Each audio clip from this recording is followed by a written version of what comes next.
ASEAN Cup 2024, satu nggak ngefek, Vietnam diminta naturalisasi 11 pemain.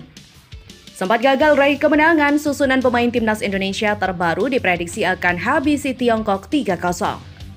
Federasi Sepak Bola ASEAN belak-belakan sebut timnas Indonesia sudah belajar dengan negara elit Asia hingga ramal Garuda akan juara Piala AFF 2024. Yuk simak selengkapnya sebagai berikut.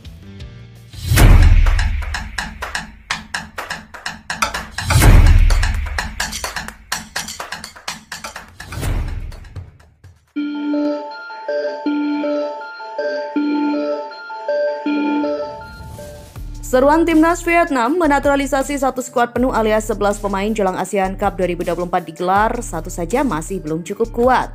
Naturalisasi pemain tengah menggegerkan publik Vietnam yang secara langsung tersengat melihat kesuksesan timnas Indonesia dengan para pemain keturunan.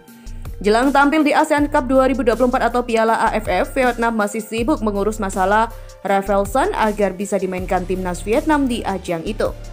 Rafaelson Bezerra Fernandes dinaturalisasi Vietnam. Pemain asal Brazil yang kini berusia 27 tahun itu diharapkan menjadi mesin gol baru. Meski begitu, status pemain dengan nama Vietnam Nguyen Xuan Son itu masih dipertanyakan bisa tampil atau tidak di Piala AFF tahun ini. Hal itu karena masa tinggal Xuan Son yang disebut masih kurang dari 5 tahun, namun Federasi Vietnam tetap berusaha membuatnya masuk. Fenomena naturalisasi ini juga membuat fan timnas Vietnam terbelah antara pro dan kontra dengan berbagai pendapat masing-masing. Salah satu pakar sepak bola Vietnam, Quang Huy, menjadi orang yang berada di kubu mendukung naturalisasi di timnas Vietnam.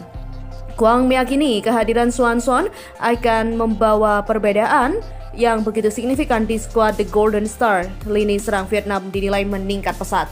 Jika Nguyen Xuan Son bisa bergabung dengan timnas Vietnam, itu jelas merupakan kabar baik, ucapnya. Saat ini kami tidak memiliki striker seperti dia. Jika dia bergabung dengan tim nasional, kualitas lini serang kami akan meningkat pesat. Tak berhenti sampai di situ, Quang Huy juga meyakini timnas Vietnam akan semakin bertambah kuat jika mau menaturalisasi pemain untuk setiap lini. Itu berarti total 11 pemain harus dinaturalisasi Vietnam. Quang Huy juga menyadari satu atau dua pemain naturalisasi masih belum bisa membuat Vietnam kuat. Dengan menaturalisasi banyak pemain, Quang Huy juga merasa hal itu akan membuat timnas Vietnam menjadi lebih kuat dan berprestasi serta berkembang. Saya kira kalau timnas Vietnam harus memperbanyak penggunaan pemain naturalisasi, wajar jika menaturalisasi satu pemain di setiap lini. Di sepak bola Vietnam, kita juga masih sangat lemah sehingga butuh prestasi sebagai motivasi. Tentu saja kami tidak bisa menggunakan 100% pemain naturalisasi, namun kami perlu melakukan sesuatu untuk membuat skuad lebih kuat dan bermain dengan vitalitas. Meski begitu, saat ini pergerakannya pun sangat buruk. Mungkin ketika kita menggunakan banyak pemain naturalisasi untuk membantu tim menjadi lebih kuat dan juga mencapai prestasi. Sehingga kami juga menciptakan gerakan dan keuangan untuk membina pemain dalam negeri dan berkembang lebih komprehensif. Publik Vietnam juga mungkin sudah gerah melihat kegagalan demi kegagalan yang dituai timnas mereka sepanjang tahun 2024 ini. Karena itu, naturalisasi pemain diharapkan sebagai angin segar yang bisa mengubah arah sepak bola The Golden Stars Warrior. Dan berita selanjutnya, Indonesia yang tengah berjuang untuk masuk Piala Dunia 2026 tengah berjuang keras mempertahankan posisinya. Pada update klasemen sementara pasca kemenangan kontra Arab Saudi, Indonesia berada di posisi ketiga klasemen. Tandanya, sementara ini timnas Indonesia berada di zona yang terbilang aman. Meski begitu, jaminan untuk lolos Piala Dunia 2026 juga belum diamankan. Karenanya Shin Tae-yong bersama anak asuhnya harus tetap berjuang keras, khususnya pada sisa 4 laga terakhir. Dalam sisa 4 laga berikutnya, timnas Indonesia akan kembali menghadapi 4 tim yang pernah dihadapi sebelumnya. Jepang, Bahrain, Tiongkok, dan juga Australia menjadi 4 sisa negara yang akan dihadapi Indonesia. Meski akan menghadapi 4 negara, yang paling disorot adalah laga kontra Tiongkok. Seperti yang diketahui, Indonesia juga sempat kalah 2-1 saat menghadapi Tiongkok. Pasca kekalahan, tentunya tidak sedikit orang menyalahkan susunan pemain timnas Indonesia yang dimainkan kala itu, 15 Oktober 2024. Di mana susunan pemain yang berada pada laga kontra Tiongkok di bulan Oktober lalu tentunya berisi pemain inti dengan beberapa perbedaan di lini tengah. Tom Hai yang biasanya mendapat giliran starter digantikan oleh Nathan Jeon dan juga Seni Petinama. Meski begitu, Ivar Jenner tetap hadir di lini tengah bersama Asnawi Mangku Alam yang berposisi sebagai gelandang bertahan. Jay Itzes, Miss Hilgers, dan juga Calvin Verdong serta Rafael Stark juga diturunkan dalam laga kontra Tiongkok pada 15 Oktober lalu. Dan untuk laga kontra Tiongkok yang akan datang, Indonesia akan bermain home Tentunya hal ini akan menjadi keuntungan besar untuk Indonesia.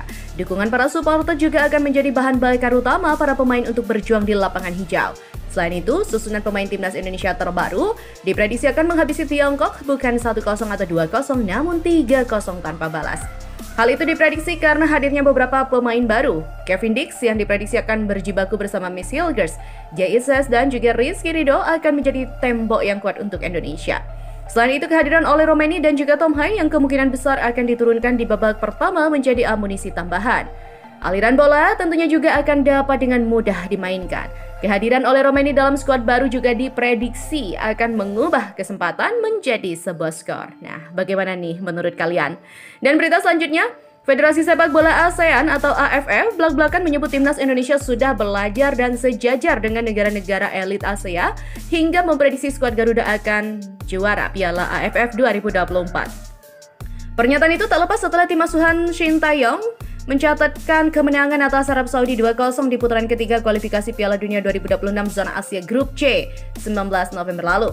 Ada 2 gol Marcelino Ferdinand yang membuat Arab Saudi selaku juara Piala Asia 3 kali mengalami kekalahan telak di Stadion SUGBK yang tiketnya terjual habis. Padahal Arab Saudi menampilkan 6 pemain yang menjadi pemain inti dalam kemenangan gemilang negara teluk itu atas Argentina di laga pembukaan Piala Dunia 2022 Qatar.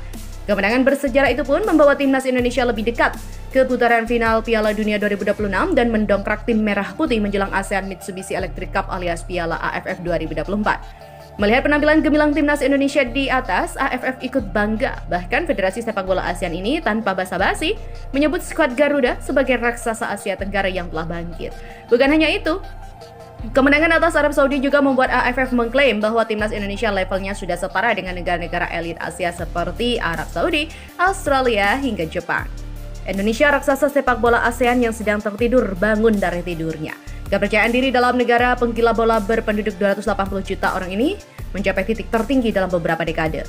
Kemenangan atas tim Arab Saudi yang termasyhur, negara yang telah bermain di Piala Dunia FIFA sebanyak 6 kali, berarti Indonesia kini sejajar dengan beberapa tim papan atas sejati di benua itu.